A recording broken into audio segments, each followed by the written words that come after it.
तो उस देश के साथ सारा व्यापार ठप हो जाता है, वहां से पैसे का आना जाना बंद हो जाता है। समझ में आई मेरी बात? पैसे का आना जाना बंद हो जाता है। तो ये सब दिक्कतें आती हैं। तो इसके कारण नॉन रेजिडेंस से नॉन रेजिडेंस से नॉन रेजिडेंस से रेमिटेंस आना बंद हो गया due to war in Arab countries. 7 point हो चुके हैं। 8वां पॉइंट, पेट्रोल प्रोडक्ट के प्राइस, जितने भी पेट्रोल प्रोडक्ट थे वॉज वेरी हाई। जितनी भी चीजों में पेट्रोल यूज होता है वो महंगा होता है, वो प्रोडक्ट बड़े महंगे होते जा रहे थे, बड़े महंगे होते जा रहे थे। ठीक, ये एक रीजन था। और बताओ सर, पब्लिक सेक्टर एंटरप्राइज यानी सरकारी कंपनियों की जो परफॉर्मेंस थी बिल्कुल बेकार। Public sector enterprise performance was very bad, बहुत बेकार थी। ये तो हम सभी जानते हैं, हमने पिछले चैप्टर में इन्हीं बातों के ऊपर चर्चा करी थी कि पब्लिक सेक्टर एंटरप्राइज की क्या दशाएं थी। ठीक है, पेट्रोल के प्रोडक्ट और पब्लिक सेक्टर एंटरप्राइज की परफॉर्मेंस बहुत ही गंदी हो गई थी।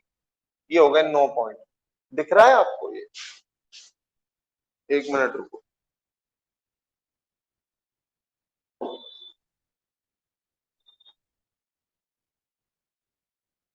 Got it? चलिए और बताओ सर।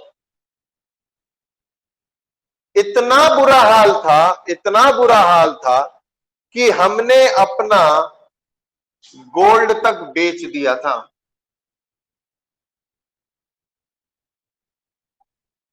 समझ रहे हो? किसे बेच दिया था? Bank of England. बेटा देखो, जब किसी, ये तो आप नॉर्मल भी समझ सकते हो, किसी व्यक्ति के जब घर परिवार में समस्याएं आती हैं तो वो उसका निपटारा करने के लिए अपने घर की चीजें बेचना शुरू कर देता है कि निमट जाए वो कैसे भी करके। तो ऐसे ही हमारे देश भी गोल्ड बेचना शुरू कर दिया था बैंक ऑफ इंग्लैंड को। और बताओ सर, दुख हो रहा है बहुत सुन के। सुनते रहो, अभी तो सुनते रहो। और तो और, हमारे पास जो फॉरेन एक्सचेंज का रिजर्व था,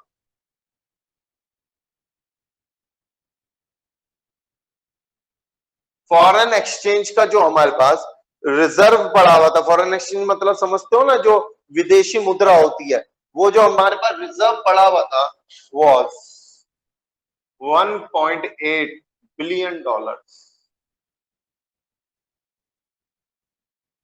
1.8 बिलियन डॉलर। आप कहोगे सर जी ये तो बहुत ज्यादा है। नहीं बेटा, विच वर सफिशिएंट फॉर 2 वीक्स। तो 2 हफ्तों का काम चल सकता था भाई, दुनिया भर की पेमेंट करनी होती थी हमारे को। इतनी बुरी दशा थी, इतनी बुरी दशा थी। हमारे पास फॉरेन एक्सचेंज का रिजर्व जो अब बचा हुआ था वो सिर्फ 1.8 बिलियन डॉलर्स का बचा हुआ था। 1.8 बिलियन डॉलर्स का बचा हुआ था, जिससे सिर्फ 2 हफ्ते का ही काम चल सकता था। हमने लोन के लिए अप्लाई करा। लास्ट पॉइंट, हमने लोन के लिए अप्लाई करा। इंडिया ने लोन अप्लाई करा कि हमें लोन चाहिए।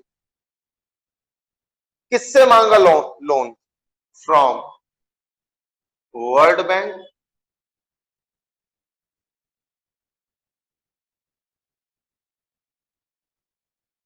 कितना मांगा? 7 बिलियन डॉलर कि हमारे को भैया कर्ज दे दो, कर्ज दे दो।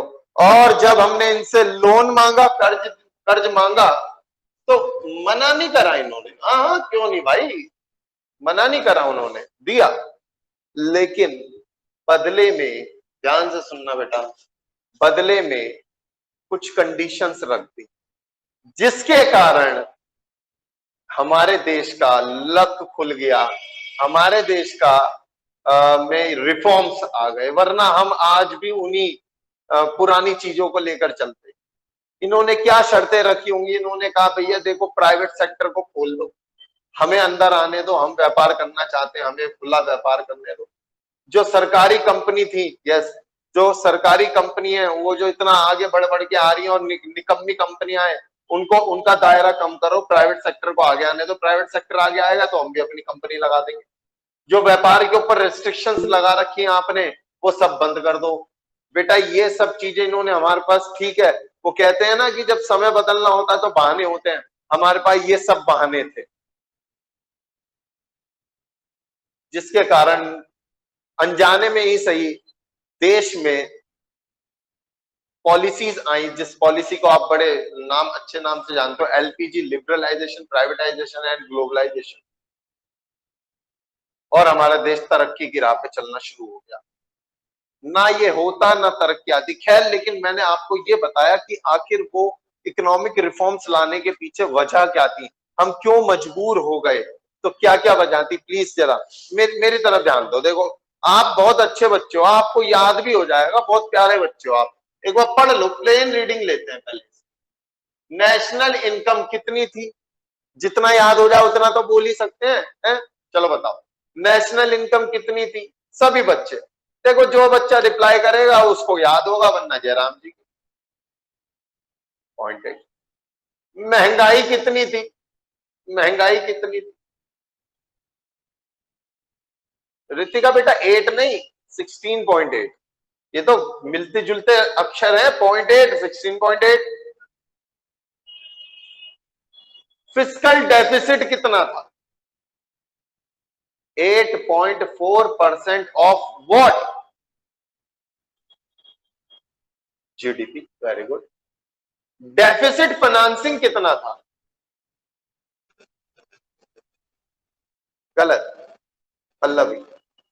Deficit financing 3%। Balance of payment का क्राइसिस था, कितना था?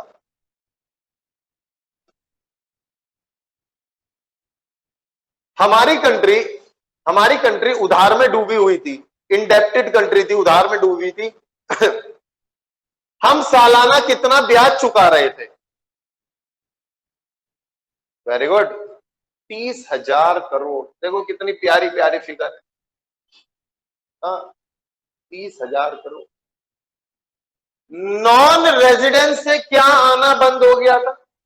नॉन रेजिडेंस से क्या आना बंद हो गया था? प्लीज रिप्लाई करें बेटा, याद होएगा। रेमिटांस आनी बंद हो गई थी। क्यों क्यों क्यों क्यों ऐसा क्या हुआ था? Due to war in Arab countries. Very good. इतनी दशा खराब थी कि हमने अपना गोल्ड रखवाना पड़ गया। किसको? बोलो बोलो बोलो बोलो।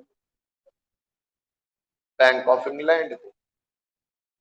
बैंक ऑफ इंग्लैंड को गोल्ड रखवा दिया था हमने। फॉरेन एक्सचेंज का रिजर्व कितना था हमारे पास? फॉरेन एक्सचेंज रिजर्व कितना पड़ा था? 1.8 बिलियन डॉलर। 1.8 billion dollar. और हमने बाहर से कितनी भीख मांगी थी? वर्ल्ड बैंक से 7 बिलियन डॉलर।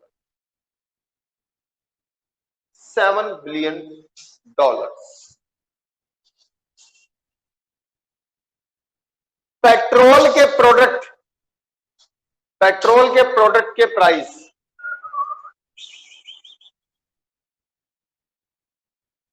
हाई फाई हो रहे थे। पब्लिक सेक्टर की परफॉर्मेंस कैसी थी भाई?